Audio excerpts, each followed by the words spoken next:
सुख की अभिलाषा करता है।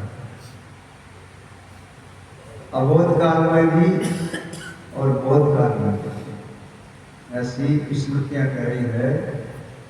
अबोध काल में भी और बोध काल में प्रश्न खड़ा होता है कि बोध काल में सुख की क्या इच्छा शेष रह जाती है।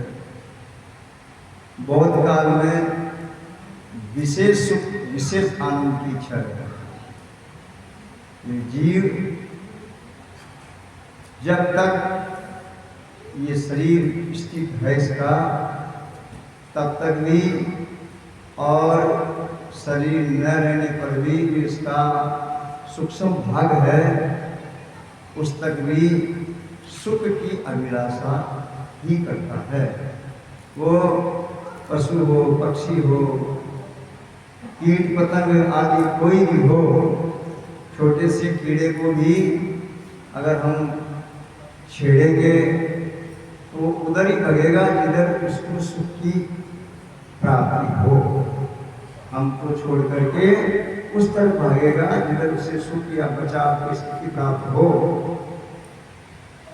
तो अब संतों ने इसका और विश्लेषण किया कि एक तो सीमित सुख होता है और एक असीमित सुख होता है। जो नशा आदि करते हैं उसमें भी सुख मिलता है, बीड़ी पीने वाले को बीड़ी में सुख मिलता है, चोरी करने वाले को चोरी में भी सुख मिलता है। पर क्या वो स्थायी है? क्या हमारे महापुरुष कह रहे हैं सुख तो मिलता है उनको भी। बीड़ी पीने वाले को शरीर के द्वारा कोई भी सुख की प्राप्ति हो जाती है, चोरी करने वालों को धन मिलता है तो उससे सुख की प्राप्ति हो जाती है। पर क्या फिर बाद में इच्छा नहीं होती है क्या? ऐसा संत कहते हैं कि नहीं। तो फिर इसको क्या कहें? हाँ, ये सुख न होकर के सुखाभास है और इसे अनित्य सुख कहते हैं। एक तो नित्य सुख होता है और एक अनित्य सुख होता है। तो फिर नित्य सुख क्या है? जो सदा बना हुआ रहे। नानक जो देव कह रहे हैं, नाम तुम्हारी नानका चढ़ी रहे दिन रात। नाम की बात कहते हैं, नाम तुम्हारी नानका चढ़ी रहे दिन रात, जो निरंतर बनी रहे। वो व्यवहार की कोई पीड़ा हो, व्यवहार का कोई कष्ट हो, कुछ भी हो, लेकिन अपनी मस्ती जो की क्यों बनी रहे, उसके लिए ही ये सत्संग बनाया गया है। ये सत्संग जो है उस अभी जो कोई भजन बोल रहे थे, ऐसा मेरा सद्गुरु दीन दया, फिर आगे प्रीत पुरवली आना। जो हमारी अनादि प्रीत है, अनादि रीति है, जो अनादि सुख है, उसको भूल गए, छूट गया। वो वापस सत्संग के द्वारा, सद्गुरु के द्वारा प्राप्त होती, यानी प्रीत प्रबली पाना। पूर्व के अंदर जो थी वो अभी भूल गए, और जब अविस्मृति आई तो आगे भी वही रहेगी। उससे इस सत्संग से हमें नित्य सुख की प्राप्ति होती है और हम नित्य हैं ये अनुभूति होती है। समझ में आया आपके? मनीषी ये कह रहे हैं कि इससे नित्य सुख की प्राप्ति होती है और हमें नित्यता की अनुभूति होती है। हम नित्य हैं, नित्य प्राप्ति भी है, हम स्वयं भी नित्य हैं। ऐसी अनुभूति जो है वो सत्संग से होती है। तो तीन भाग जो है, उत्तम, मध्यम और कनिष्ठ। उत्तम परिपक्व रहता है, उसे सत्संग की आवश्यकता नहीं है, लेकिन वो भी सत्संग करते हैं, इसलिए परमार्थ के लिए। महापुरुष जो है वो उत्तम है, परम है, लेकिन परमार्थ के लिए वो भी सत्संग करते हैं। आदेश से वेद भगवान का कि उनको भी सत्संग करना चाहिए। और मध्यम यानी थोड़ा ज्ञान है, थोड़ा विचार है और थोड़ा नहीं है, उनका क्या, उनकी क्या निवृत्ति होती है? विक्षेप दोष की इससे निवृत्ति हो जाती है। जो मध्यम है उनके बार बार करने से विक्षेप दोष की निवृत्ति सत्संग के द्वारा हो जाती है। और जो कनिष्ठ है, बिल्कुल नहीं समझते हैं, वो सत्संग में आते हैं, बैठते हैं, कुछ क्षण के लिए, एक क्षण मात्र के लिए कुछ समझते हैं, तो धीरे धीरे उनके मल दोष की निवृत्ति हो जाती है। कनिष्ठ जो है उनके मल दोष की निवृत्ति होती है, और जो मध्यम है उनके विक्षेप दोष की निवृत्ति हो जाती है, और जो उत्तम है उन्हें विशेष आनंद की प्राप्ति होती है और परमार्थ होता है। इसलिए इस सत्संग जिस तरह से मिश्री के आप किधर से भी जीव लगाओ सब तरफ से मीठा ही मीठा होता है। और क्या करती है? ये निष्ठा की परिपक्वता करती है सत्संग, क्योंकि एक तो दृढ़ निष्ठा होती है और एक अदृढ़ निष्ठा होती है। जब तक आदि जो है वो भी निष्ठा करवाते हैं, लेकिन वह निष्ठा जो है अदृढ़ होती है, उसमें आपको सकाम फलों की प्राप्ति होती है तो आपका भाव बना रहता है, और फल की प्राप्ति नहीं होती है तो फिर वहाँ से निष्ठा हट जाती है। लेकिन सत्संग जो है वो दृढ़ निष्ठा की प्राप्ति करवाती है, उसकी दृढ़ता करती है।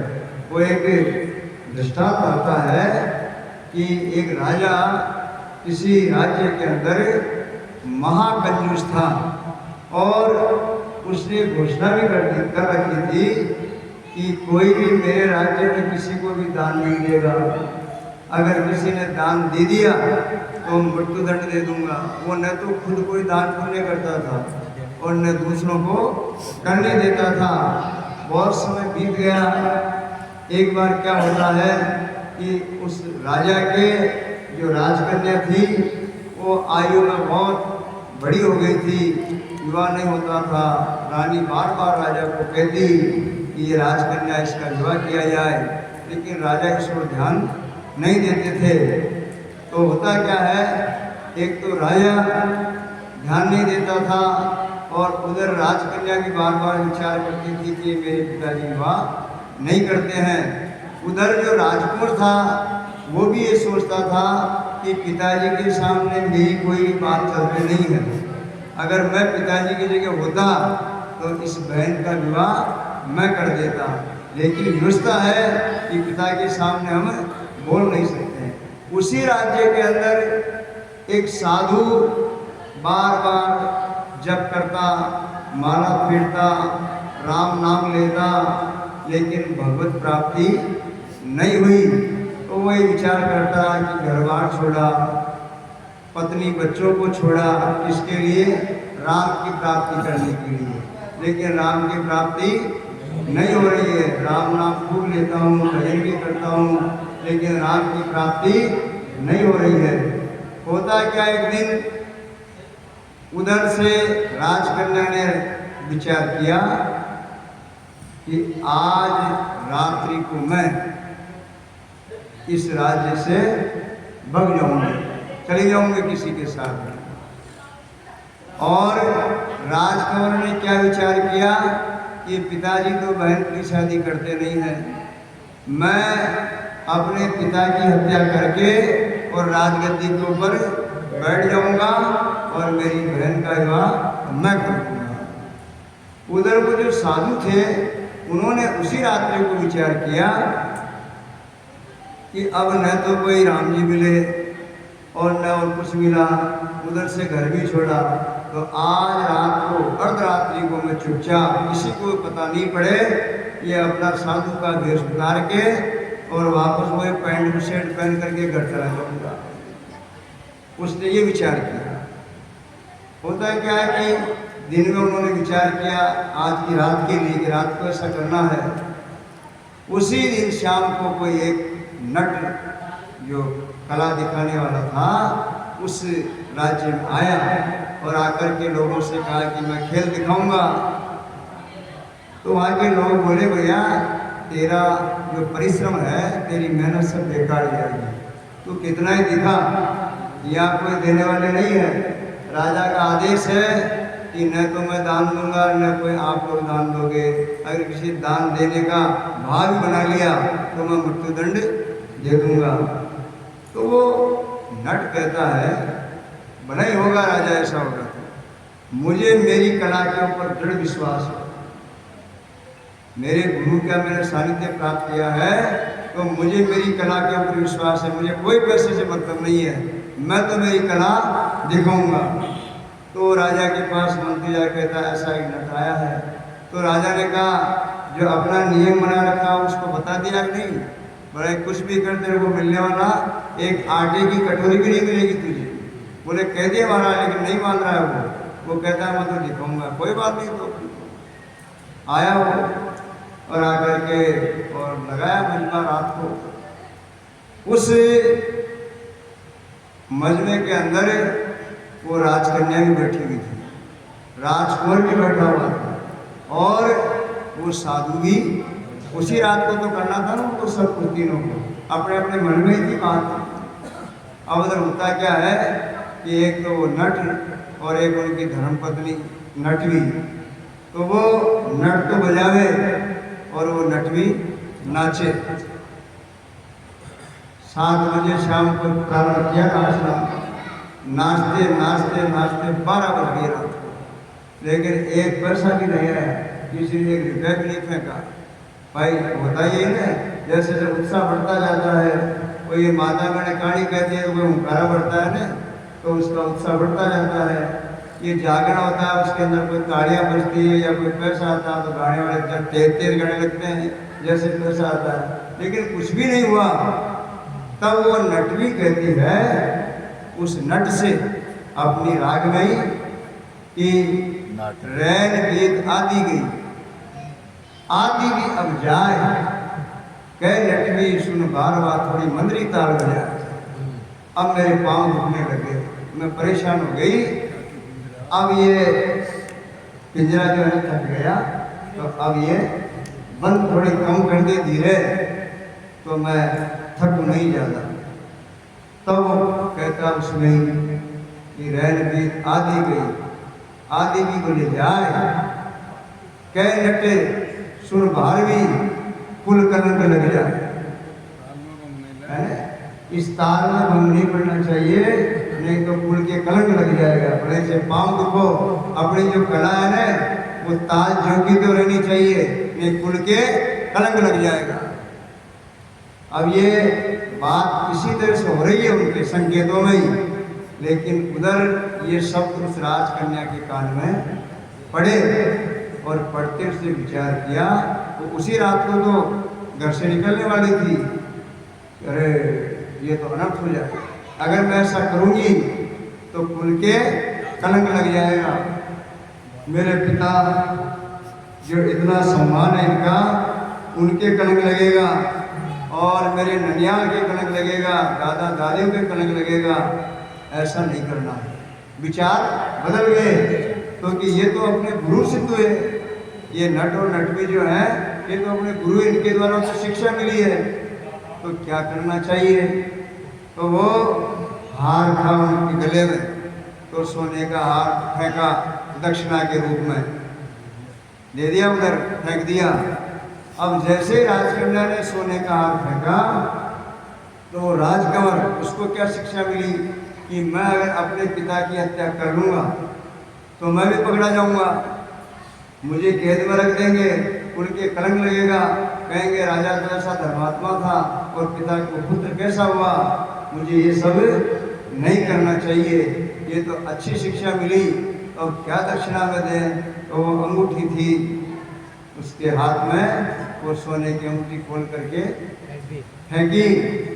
इधर जब उन्होंने फेंकी तो वो जो साधु बने हुए थे उन्होंने सोचा कि आदि तो बीत गई, अब आदि तो रही है, अगर गांव में जाएंगे तो सब ताने सुनाएंगे, ऐसे बनते हैं क्या बाबा जी, दुविधा में दोनों गए, माया मिली ने राम।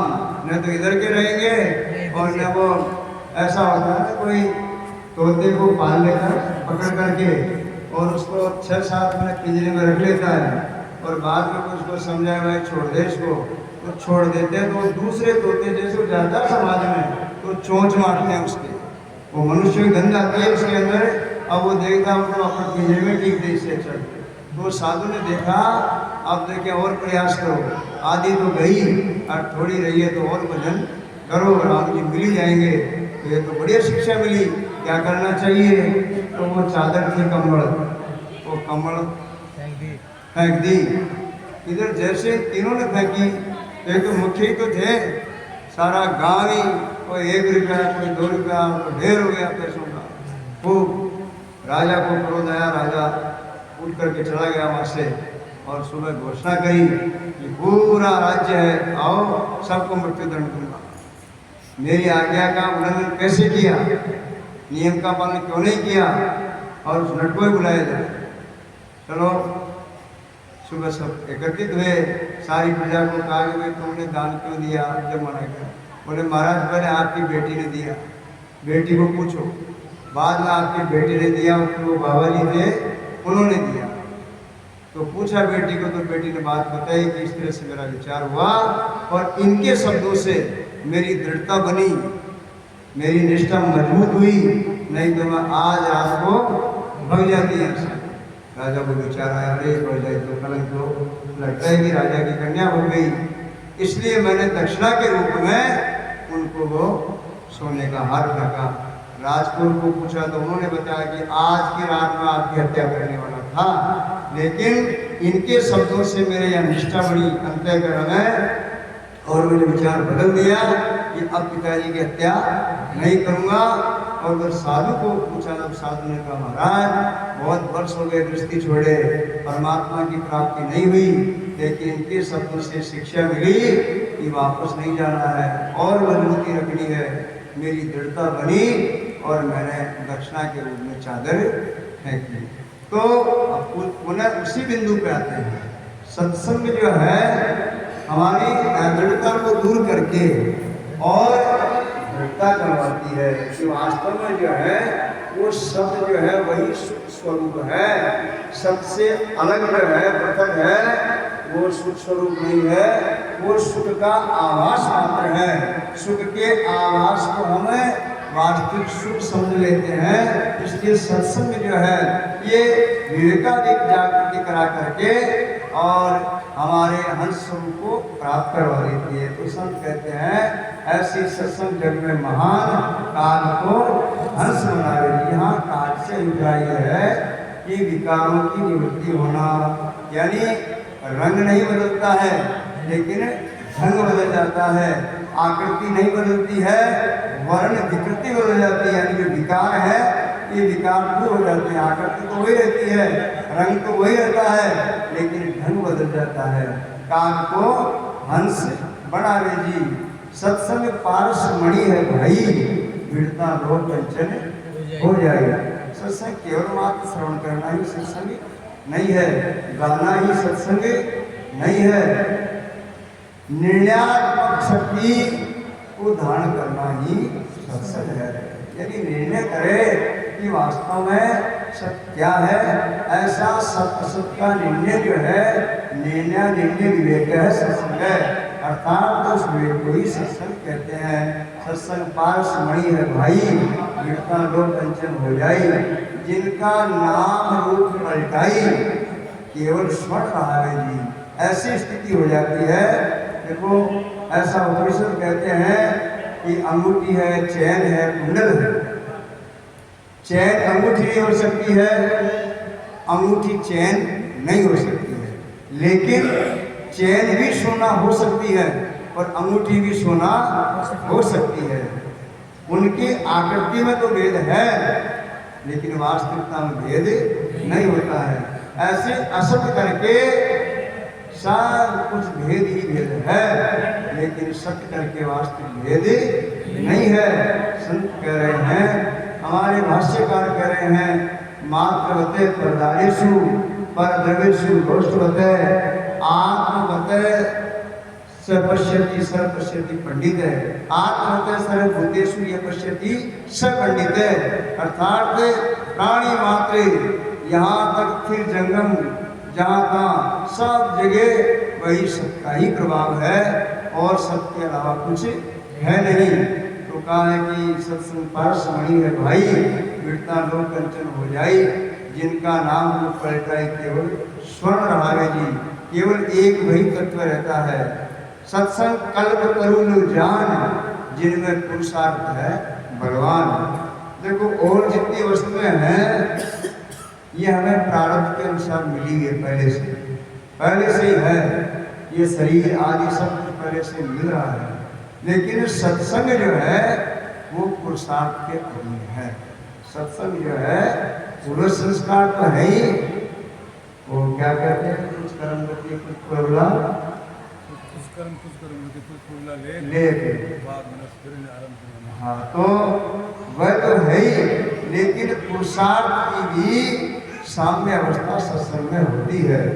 तो सत्संग कल्प तुल्य जान, जिनमें पुरुषार्थ भगवान पावे मन इच्छा वरदान, मोक्ष की राह बतावे जी।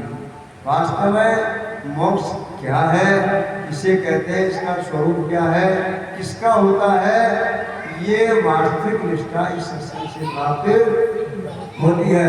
सत्संग सर्व सुखों की दाता, इस सब और नजर नहीं आता। ये सारे तत्व सुख हैं, यानी यहाँ तक इंद्रादि का जो सुख है, ब्रह्मादि का जो सुख है, वह सुख भी सब परिवर्तनशील कहा जाता है। ये जितने भी सुख है, इन सारे सुखों की ये दाता है, जननी है, वो केवल अनित्य सुख कहलाते हैं और नित्य सुख है। सत्संग सर्व सुखों की दाता, इन सब और नजर नहीं आता। क्यों? फाड़ देवे जन्म मरण का खाता, यानी जन्म मरण की जो उपाधि है वो जीते जी भी दूर कर देती है। इसे बोध हो जाता है जी को सत्संग से, ये जन्म मरण मेरा नहीं है और जन्म मरण के अंदर मैं नहीं हूँ, मैं इससे न्यारा हूँ। अर्थात में ये जन्म मरण उपाधि जो स्थूल शरीर का है, पंच भौतिक शरीर का है, क्षिति जल पाव गगन समीरा, पंच रचित ये अधम शरीरा, ये पांच तत्व का जो शरीर है इसका जन्म मरण होता है, फिर से न्यारा हूँ। मैं अंश हूँ, वह अंशी है, तो अंश और अंशी, रवि और किरण, सूर्य सूर्य की किरणें ये जुदा नहीं होती है, भिन्न नहीं होती है, एक रूप होती है। ऐसा भाव आत्म भाव इस सत्संग से प्राप्त हो जाता है। गुरु में वचनानंद जी पाया, सत्संग से कुभाव मिटाया, अपना निज स्वरूप दर्शाया, सदा अद्वैत रहावे जी। ऐसे सत्संग जन में महान काल को हंस बनावे जी। अर्थात में ये सत्संग जो है, वैसे महापुरुष ये लिखते हैं, हमारे उपनिषद में लिखते हैं कि सत्य जो है त्रिकाल अबाधित है, तीनों कालों के अंदर एक रस है। कहीं भी रंचक मात्र ऐसी जगह नहीं है जहाँ सत्य नहीं है। लेकिन इसकी फिर आवश्यकता क्या है? जब सब जगह है तो कहा है, देखो तीन जो त्रिपुटियाँ होती है, कारण कार्य करता, भोक्ता भोग भरता, और ये जाता ज्ञान, ये जाता ज्ञान। इस रूप की जब तक प्राप्ति नहीं हो तब तक महापुरुषों का संग करना चाहिए, महापुरुषों की संगत करना चाहिए। इसलिए सब त्रिकाल अबाधित है, उसको कोई प्राप्त कर लिख सकता है, वो तो नित्य प्राप्ति है। लेकिन जब तक त्रिपुटी रहे तब तक भेद भावना बनी रहती है। इसलिए पवित्र पुरुषों का संग, सज्जनों का संग करते रहें, ये भगवान के अंदर सच्ची कहलाता है। ऐसा करने से आपका अंतःकरण कनिष्ठ भाव से दूर हो जाएगा और मध्यम भाव से दूर हो जाएगा और उत्तम भाव की स्थिति हो जाएगी। बोलो श्री राम भगवान की, सद्गुरुदेव भगवान की।